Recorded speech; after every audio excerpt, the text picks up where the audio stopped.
Have you ever heard of the man Napoleon, called the greatest military commander in history? No, it's not Caesar, not Alexander, but a French marshal you might not know. Henri de la Tour d'Auvergne, Viscount of Turenne. His story isn't just about battles. It's about a mind so sharp it could outthink entire armies, a master of maneuver who turned warfare into a chess match on a continental scale. So how did this man, born into the chaos of 17th century Europe, become a legend whose strategies are still studied at military academies today? Let's dive into the life of Marshal Turenne, the man who perfected the art of war. Born in 1611 in Sedan, Henri was not your typical future hero. As a child, he was considered slow, physically frail, and struggled with a speech impediment. His father, a duke and marshal of France, worried about his future. But what Henri lacked in physical prowess, he more than made up for with an insatiable curiosity for history and geography, devouring stories of great commanders. He was determined to prove everyone wrong. In a famous story, after being told he was too weak for the hardships of military life, the young Turenne spent an entire winter night sleeping on the castle ramparts next to a cannon, just to prove his toughness. This was the first glimpse of the iron will that would define his career. His military journey began at the tender age of 14. Following his father's death, he was sent to learn the craft of war under his uncle, Maurice of Nassau, one of the most innovative generals of the era, fighting for the Dutch against the Spanish. It was a baptism by fire. Turenne started as a common soldier, digging trenches and enduring the mud and blood of siege warfare, but he learned fast. He studied fortifications, supply lines, and the brutal calculus of combat. His courage was undeniable, and his uncle quickly recognized his talent, promoting him to captain. These formative years in the Dutch army weren't just about learning tactics. They were about understanding the soldier's life from the ground up, an experience that would earn him the lifelong loyalty of his men. In 1630, Turenne returned to France and entered the service of King Louis XIII, the 30 Years' War. A devastating conflict that engulfed Europe was raging. France, under the cunning Cardinal Richelieu, was playing a complex game of alliances and proxy wars. Turenne was thrown right into the heart of it. He quickly rose through the ranks, his calm demeanor and brilliant tactical mind standing out amidst the chaos. In 1635, at the siege of La Mothe in Lorraine, he was wounded but refused to leave the field, inspiring his troops to victory. His reputation for bravery and tactical acumen grew with every campaign. By 1643, at just 32 years old, his exceptional service was recognized with the highest military rank in France. He was made a Marshal of France. A boy once deemed too weak was now a commander of armies. But the title of Marshal was just the beginning. Turenne's true genius began to shine in the later stages of the 30 Years' War. Paired with the equally brilliant Duke of Enghien, later known as the Great Conde, they formed a formidable duo. However, their styles were completely different. Conde was all fire and fury, a master of the decisive, head-on battle. Turenne, on the other hand, was a strategist of a different kind. He preferred maneuver, deception, and attacking his enemy's supply lines.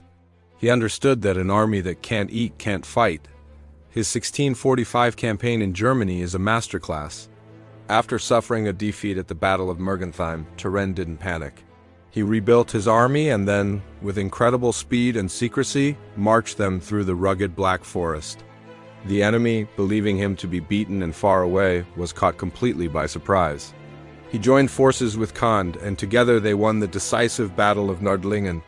A few years later, in 1648, he executed another brilliant campaign, marching deep into Bavaria with his Swedish allies.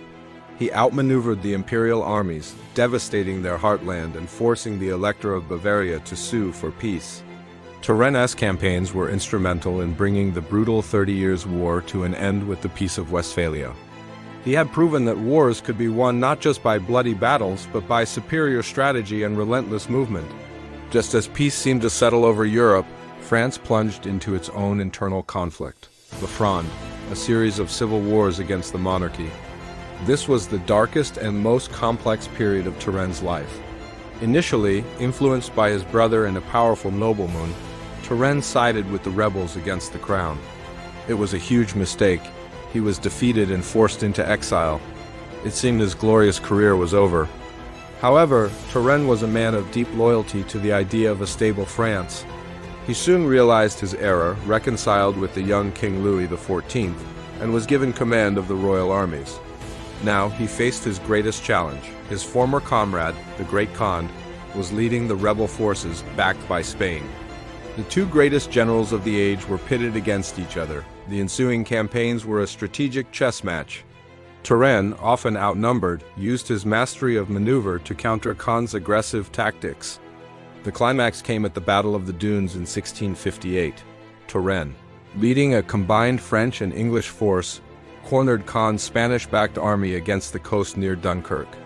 He conducted a brilliant amphibious assault and a perfectly timed flanking maneuver, leading to a crushing victory.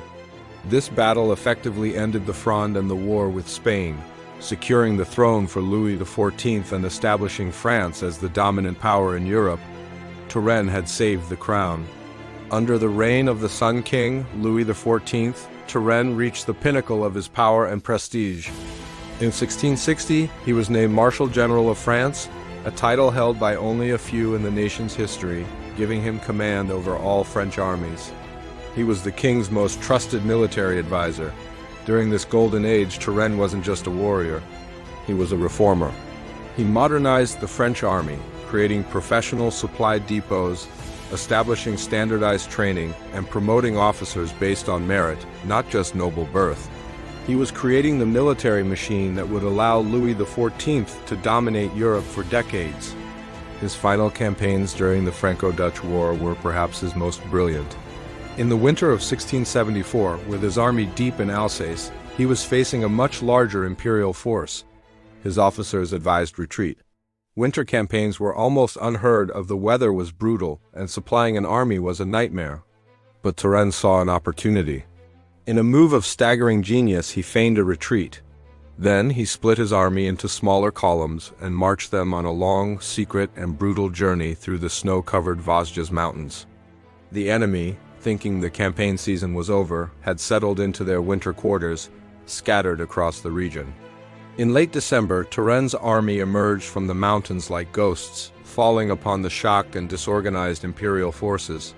He defeated them in a series of smaller engagements, driving them completely out of Alsace and securing France's border. This winter campaign is still considered one of the most audacious and perfectly executed maneuvers in all of military history. The following summer, in 1675, Turenne was again campaigning in Germany. He had spent weeks maneuvering against the great imperial general Montecuccoli, another master strategist. Turenne had finally cornered him, forcing him into a disadvantageous position near the village of Salzbach. A decisive French victory seemed inevitable. As Turenne rode to a forward position to observe the final preparations for his attack, a random cannonball fired from the enemy line struck him. Marshal Turenne, the invincible master of war, was killed instantly. The news of his death sent shockwaves through France and all of Europe. His soldiers wept openly for the commander they called their father. His opponent, Montecuccoli, upon hearing the news, reportedly said, "Today a man has died who did honor to mankind." King Louis XIV was devastated. He gave Turenne a royal funeral and had him buried with the kings of France in the Basilica of St. Denis, an honor never before granted to someone not of royal blood. So why does Turenne matter today? He transformed warfare. He elevated strategy and maneuver over brute force. He taught that logistics, intelligence, and deception were just as important as courage on the battlefield. His legacy is not just in the battles he won, but in the way he thought about war as a complex intellectual problem to be solved. From the young boy who slept on a cannon to the martial general who saved a kingdom, Henri de la Tour d'Auvergne, Marshal Turenne, remains one of history's true military giants, a brilliant mind whose lessons and strategy are timeless. Thanks so much for watching. If you enjoyed this journey into military history, please hit that like button and subscribe for more stories of the greatest commanders who ever lived. See you next time.